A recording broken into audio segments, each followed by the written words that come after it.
স্ত্রী এবার দ্বিতীয় বৎসরে যখন একই রকম দেখলেন, ডাক দিয়ে বলেন, বেটা রে, ইয়া হাজি, ইয়া হাজি, একটু এদিকে আসুন। হাজি সাহেব আসলেন। ন্যাংরা ন্যাংরা যাও, আমি যাবো না, আজকে অ্যাক্সিডেন্ট, একটু দুর্ঘটনায় ঘটেছে। ওই যে আমার লাঠিখানা, এই যে আমার লাঠি ভর করে আজ কষ্ট করে আপনাদের মাহফিলে আসলাম,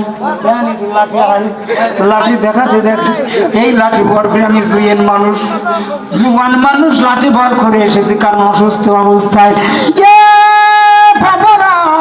ওই হাজি সাহেবের একটা ঠ্যাং নাই, অর্থাৎ একটা লেগ নাই, একটা পা নেই, একটা হ্যান্ড নাই, একটা হাত নাই। এবার আল্লাহর ঘর ধরে এক হাত দিয়ে আল্লাহর দরবারে কান্দে। সুন্নাত মিস্ত্রি বলে, বেটা রে, আমি তোমাকে কিছু প্রশ্ন করতে চাই। এইবার যখন একটু দূরে নিয়ে গেল, পাহাড়ের পাদদেশে, পাহাড়টার নাম হলো আবু কুবাইস পাহাড়। ওই আবু কুবাইস পাহাড়ের পাশে আমার নবী আবু কুবাইস পাহাড়ে খেলাধুলা করতেন, শিশুকালে চলাফেরা করতেন। আমার নবী রহমাতাল লিল আলামিন চলাফেরা, ওনার বন্ধুরা খেলতো, আমার নবী খেলাধুলা নয়, বসে বসে আমার নবী ওখানে ভাবতেন, আব্বা নাই রে, আব্বা সবাইকে কোলে তুলে নিয়ে যায়।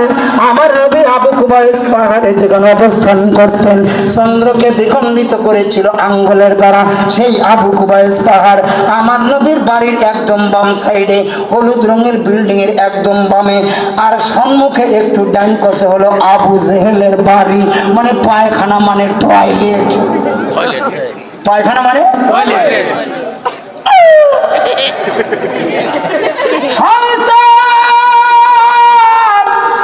এত বড় শয়তান বলবো নাকি? 42 জন কাফের নেতা নিয়ে আমার নবীর বিরুদ্ধে শেষ ষড়যন্ত্র করতেছে। মুহাম্মদকে তো আর সাথে পড়া গেল না, এখন আগামীকাল হত্যা করব, সকালবেলা দেখা হলে হত্যা করব। আবু জেহেলের বেটা বলে, শোনেন, আমি একটি কথা বলবো, আমি ছোট্ট মানুষ, আপনারা বয়োজ্যেষ্ঠ মানুষ, আমার একটা কথা শুনুন। বলে কি? বলে মুহাম্মদকে যদি হত্যা করেন, তাহলে ওর গায়ে যদি একটা টোকা মারেন, ওকে নবী মানুক আর না মানুক, কুরাইশ বংশে কিন্তু কমপক্ষে 400 লাঠি বাড়াবি। কারণ একটা ধনী বংশ, আমার এই চেয়ারম্যান বংশের, মনে করেন একটা গরিব মানুষ ব্যাংক চালায়, কিন্তু বংশের, ওর গায়ে একজন টোকা দেবে নিলে পরে কিন্তু 120 বার ভাবা লাগবে, ঠিক কিনা বলো? সুতরাং ইকরামা, নাম হলো ইকরামা, আবু জেহেলের ছেলের নাম ইকরামা। ইকরামা বলছে, দেখো এই কামরা করা কাম নাই, কি করবো তাহলে? বলে ওর কাছে তো যায় খালি গরিব মানুষ, গরিব মানুষ যায়, মোহাম্মদের কাছে যে গরিব মানুষ যায় তার ধরে মারো, গেলে হত্যা, কতল একটা কোতল করে ফেলবে। তো ঠিক আছে, এটাই ভালো, ঠিক আছে। তাই আমার নবী সব জানে, ওমা ইয়ান্তিকু আনিল হাওয়া ইন হুয়া ইল্লা ওয়াহয়ুহা, সুবহানাল্লাহ বলুন। আমার নবী বলেন, আমার কাছে আসে সাথে গোলামেরা, শুধু আসে গরিবেরা, ধনী মানুষেরা আমার কাছে আসে না। আমার কাছে যারা গরিব মানুষ আসবে তাদের নাকি হত্যা করবে। আমার আল্লাহ বলেন, বন্ধুরে, মাকারুল্লাহু আল্লাহু খায়রুল মাকিরিন, আপনি চিন্তা করবেন না, বড় মক্করবাজি আমি আল্লাহ। বন্ধু, সকালবেলায় আপনি এক পা দুপা করে বের হয়ে যাবেন, এবার এক পা দুপা করে বের হয়ে যাবেন। বন্ধু রে, আপনার সাহায্যকারী আমি আল্লাহ।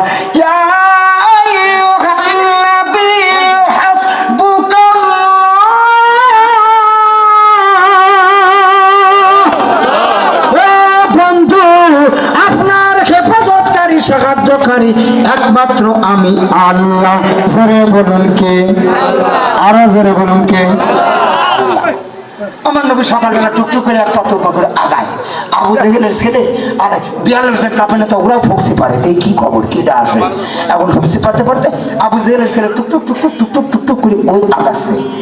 যেতে যেতে যেতে যেতে আমার নবীর নুরানি চেহারা মোবারক দেখে আবু জেহেলের ছেলে ইকরামা এমন ভাবে আকর্ষিত হলো, লোহা যেমন চম্বকের সাথে আকর্ষণ হয়, আবু জেহেলের ছেলে ইকরামা আমার নবীর সঙ্গে জড়ায় গেছে।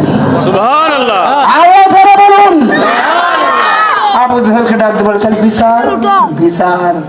বিচার বিচার কি আমার ছেলের তোমরা আমার চোখের সামনে মারো না, পাহাড়ের পাদদেশে হাত পা বাঁধি ফেলা দেওয়া, পাহাড়ের পাদদেশে ফেলা দেওয়া হলো। এবার সন্ধ্যা হয়ে গেল, পাহাড়ি জঙ্গলে এসে ইকরামার চতুর্দিকে ঘিরে বসেছে। ইকরামাকে খায় না, খাবল দেয় না, কামড়ায় না। এবার আরবের দেশের ভাষায় ইকরামাকে বলে, ইকরামা আমরা তোমারে খাবো না, কারণ তোমার শরীরে নূরের নবীর শরীরের ঘ্রাণ বইতেছে।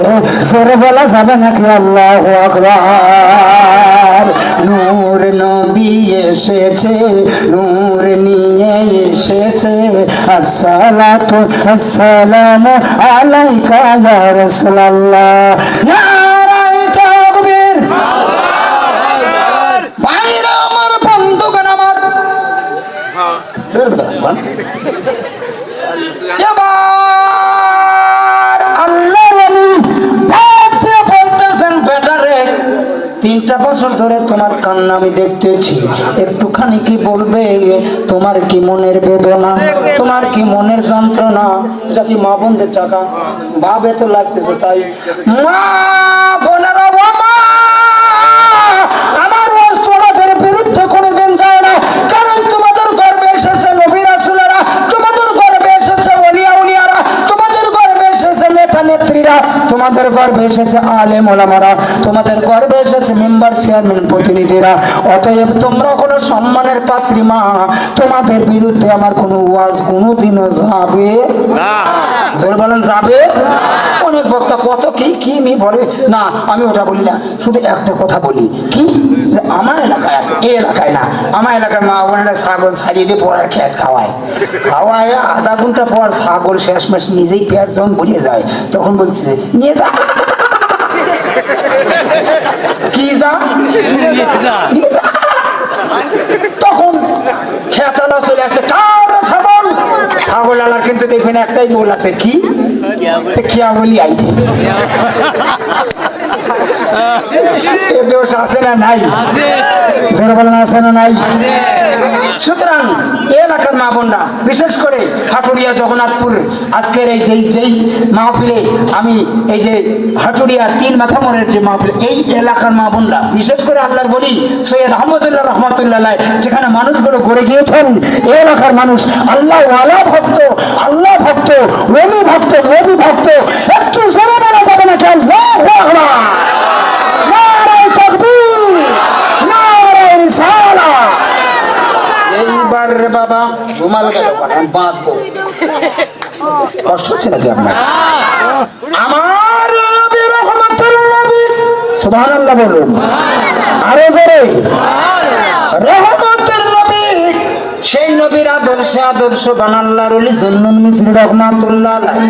কারণ আল্লাহর ওলিরা দেয় হলো সৎ উপদেশ, সৎসঙ্গ করা, অকুন মা'আস সাদিকিন, সত্যবাদীদের সঙ্গ লাভ করো। ঠিক না?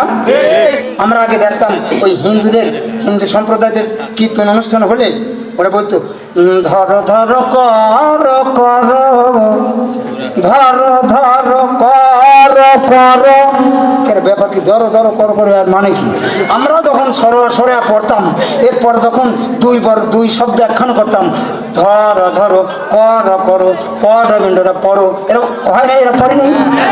এখন বুঝি ধরো ধরো করো করো মেনে কি? আল্লাহ বলেন, ইয়া আইয়ুহাল্লাযীনা আমানু তাকুল্লাহা ওয়া কুনু মা'আস সাদিকিন, সত্যবাদীদের সঙ্গ লাভ করো। ধরো সত্যবাদীদের, ধরো তাদের কাছে যায় পড়ো, তাদের কাছে তোমরা জীবনটা করো। জোরে বলা যাবে নাকি আল্লাহু আকবার? সত্যবাদীরা কখনো অশ্লীল ভাষা শেখায় না, বাবা মার গায়ে হাত দেওয়া শেখায় না। ও বাবারা, সত্যবাদীরা একজন অমানুষকে মানুষ ধুয়ে ধুয়ে মুছে মুছে ক্লিন করে একেবারে মানুষ বানায়া দেয়। মানুষ হওয়া দরকার আছে না নাই? আল্লাহর ওলি জুন্নুন মিসরি ডাক দিয়ে বলে, বেটারে তুমি আজ 3টা বছর ধরে আল্লাহর ঘর ধরে এত কেন কান্দো? এই ব্যক্তি আল্লাহর একজন ঘরের মেহমান। যারা খানায় কাবায় যায় তারা আল্লাহর মেহমান হয়ে যায়, যারা মদিনায় যায় তারা মদিনাওয়ালার মেহমান হয়ে যায়, রহমাতাল লিল আলামিনের মেহমান হয়ে যায়। এইবার আল্লাহর ওলি বলে, বেটারে তোমার অপরাধটাকে তুমি কেন দুই চোখের পানি দিয়ে কান্দো? প্রত্যেকটি হাজেই কিন্তু গেলে পরে প্রথমে কাবা ধরে ধরে কান্দে, আল্লাহ তোমার খানায় কাবায় আমার হাতটা ধরাইলি। কিন্তু এই ব্যক্তি ডাকতে বলে, মাবুদ আমার কি গুনাহ মাফ হবে না? ডাকতে বলে, বেটারে তুমি কি এমন অপরাধ করেছো?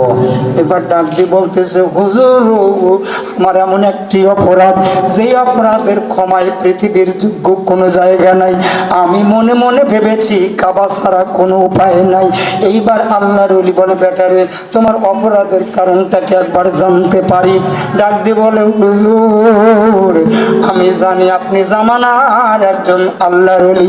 আমার একজন বিবি ছিল, আর আমার জনম দুঃখিনী মা ছিল। আমার আব্বা জান আমার শিশুকালেই মারা যায়। আমার মা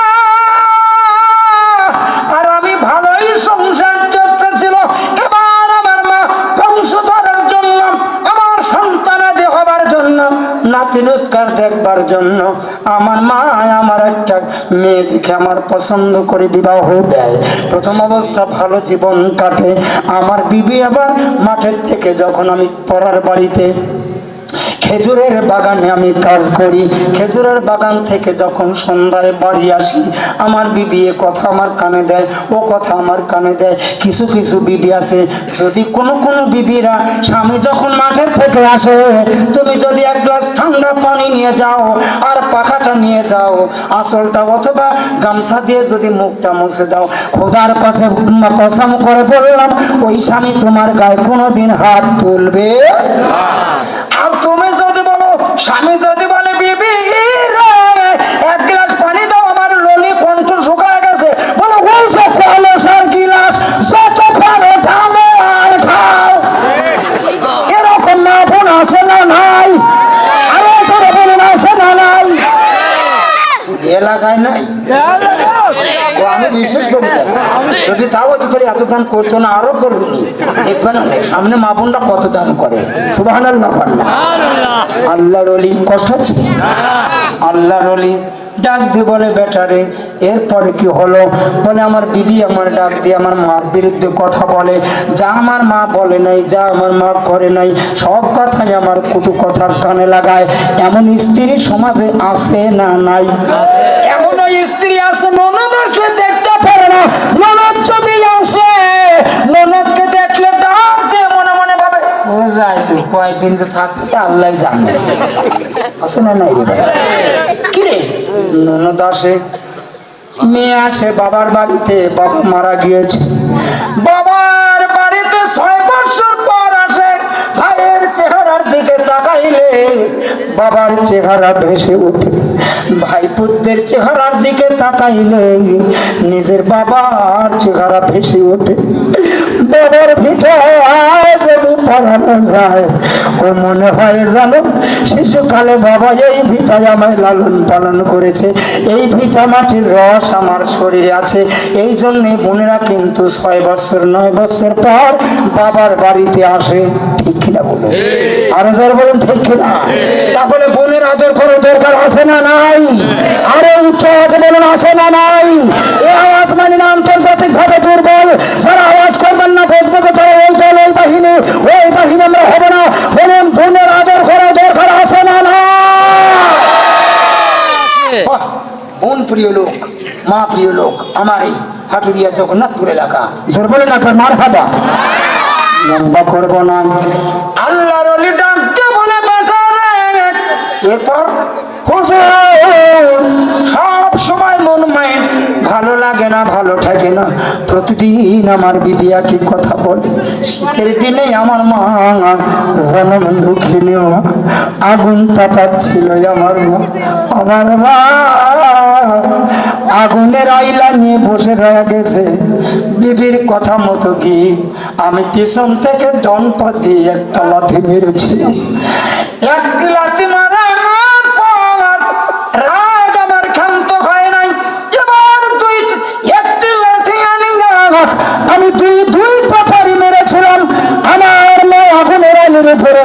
আগুনের তাপের উপরে তাওয়ার উপরে পড়ে মারা গিয়েছে। দাফন কাফন হয়ে গেল। পাড়া প্রতিবেশী বলল, কি করলে তুমি? এত বড় অন্যায় কাজ কোনোদিন আমার নবী শিক্ষা দেয় না। লাকাদ কানা লাকুম ফি রাসূলিল্লাহি উসওয়াতুন হাসানাহ।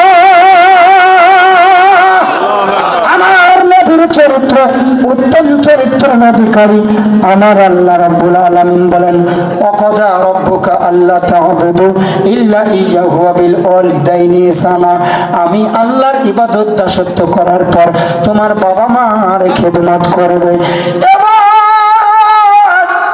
আমার মাকে দাফন কাফন করার পর আমি মনে মনে ভাবলাম, পাড়া প্রতিবেশী আমায় তহমত দিতে লাগলো। আমি আমার পা নিজের হাতে কেটেছিলাম, যন্ত্রণার কারণে আমার পা কেটে দিলাম। যে পা দিয়ে আমার মারে লাথি মেরেছি, আমার পা রাখবো না। আর যে হাত দিয়ে আমার মারে মেরেছি, আমার এই হাত আমি রাখবো না। তবু আমার মনের আশা পূর্ণ হয় না। আমি বারবার, আপনি দেখলেন 3 বার, আমি এ পর্যন্ত 12 বার আমার আল্লাহর ঘরে আসলাম, তবু আমার গুনাহ এ পর্যন্ত মাফ হলো কিনা জানি না। এবার আল্লাহর ওলি বলে, বেটা রে, তাড়াতাড়ি করে চলে যা, মক্কাতে তোর কাজ হবে না। কারণ মক্কার ওই কাবারও কাবায় আছে সোনার মদিনা। আরো জোরে। মনে বড় আশা ছিল যাব মদিনা। সবাই উচ্চ আওয়াজে, মনে বড় আশা ছিল যাব মদিনা। মক্কাওয়ালা মদিনাওয়ালা আমায় তুমি ভুলো না। মনে বড় আশা ছিল যাব মদিনা। জোরে জোরে বলুন না মারহাবা। ডাকতে বলো, বেটা রে, তুমি কি সূরা নিসার 64 নম্বর আয়াত পড়ো নাই? যদি তুমি গুনাহ করো, তুমি ওই গুনাহ অবস্থায় যদি নবীর কাছে যাও, ওই নবী যদি তোমার পক্ষ হয় আল্লাহর দরবারে তওবা করে, আল্লাহর দরবারে যদি ক্ষমা চাও, আল্লাহ তোমার ইচ্ছা করলে গুনাহ নবীর খাতিরে মাফ করে দিতে পারে। আরো যারা বলুন, এবার বলুন উচ্চ আওয়াজে, গুনাহ মাফের জন্য নবী আমাদের ওসিলা দরকার আছে না নাই? নবী দরকার আছে না নাই? দুই হাত তুলে বলুন, আছে না নাই? নবী চাই কি চাই না? নারে তাকবীর! নারে তাকবীর! নারে রিসালাত! আলে বুলামা জাগানে! নারে তাকবীর! জোরে বলুন মারহাবা। চলে গেলেন মদিনায়। মদিনায় যাবার পরে আমার নবীর রওজা জিয়ারত করে। এবার রওজা জিয়ারত করবার পর নবীর সালাম জানায়। দরুদ পড়তে পড়তে ঘুমায়া যায়। 2 চোখের পানিতে চোখ প্রায় ঘা হয়ে গিয়েছে। ডাক দিয়ে শুধু একটাই বলো, ইয়া রাসূলুল্লাহ ইয়া হাবিব, সরে সরে, ইয়া রাসূলুল্লাহ ইয়া হাবিব। নবী গো তোমার ভালোবাসায় আল্লাহ পাওয়া যায়। নবী গো তোমার ভালোবাসায়, নবী গো তোমার ভালোবাসায় ওলি হওয়া যায়। জোরে জোরে, ইয়া রাসূলুল্লাহ ইয়া হাবিব, জোরে, ইয়া রাসূলুল্লাহ ইয়া হাবিবাল্লাহ। নবী গো তোমার ভালোবাসায় গুনাহ জোরে যায়। মারহাবা বলুন।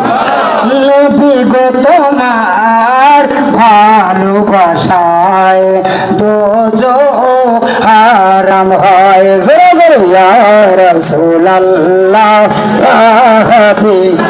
বন্ধুরা আমার, ভাইরা আমার, 2 চোখের পানি দিয়ে এবার যখন রাত্রে দরুদ পড়তে পড়তে ঘুমায়া যায়, এবার ঘুমের ভিতরে আমার রহমতের নবী নুরুন আলা নূর। এই ন্যাংরা হাত একটা নাই, পা একটা নাই, এর ঘরের মধ্যে রুমের মধ্যে হাজির হয়ে গেছি। ডাকতে বলে, বেটাই উম্মত, আর চিন্তা করো না, জাগা মতো এসে গেছে রে বাবা।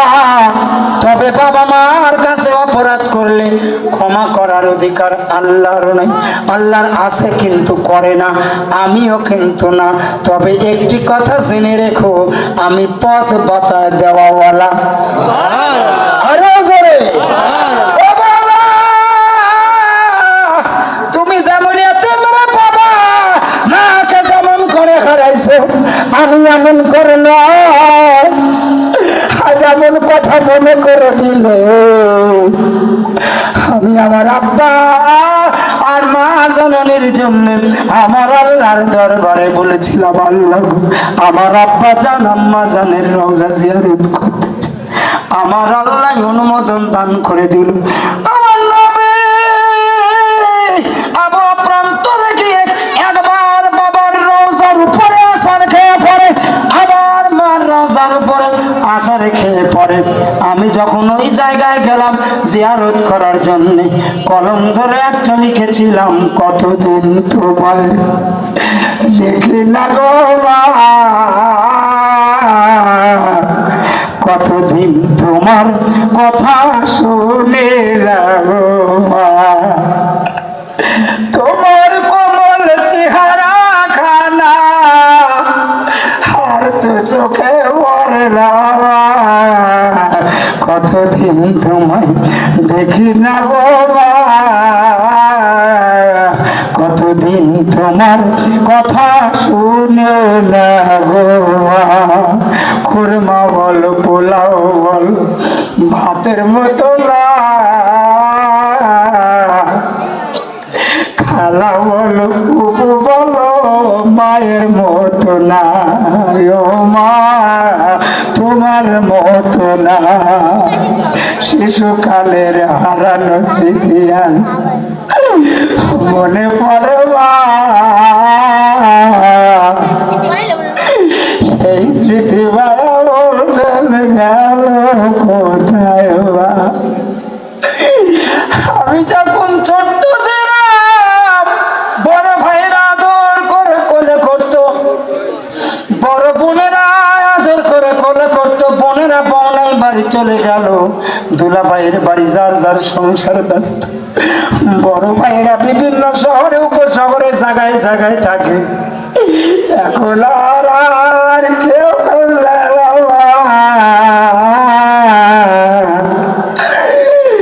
শিশুকালের হারানো স্মৃতি মনে পড়ে সেই স্মৃতি মায়া বন্ধ গেল কোথায় মা। তোমার মতো মায়ের বন্ধন আর তো চোখে পড়ে না মা। আমার নবী বলে, তোমার উম্মতের আরো আমার বাবা মার আমি খেদমত করতে পারি না। আমার দাদা তোমাদের যখন মা জননী আঘাত করতো, দাদি এসে সবাই করে বলতো, খবরদার আমার নাতির গায়ে আর একটা টোকা দেওয়া যাবে না। দাদা এসে বলতো, খবরদার আমার নাতির গায়ে আর একটা টোকা যাবে না। ওই দাদা বেঁচে নাই, ওই দাদু বেঁচে নাই, ওই নানা নাই, নানি নাই, আজ তাদের কথা মনে পড়ে যায়। মাহফিল করে যখন বাড়ি যাইবা, বিড়ির দরজা শব্দ পাওয়া যাইত, আমার মার দরজা খোলা পাওয়া যাইত।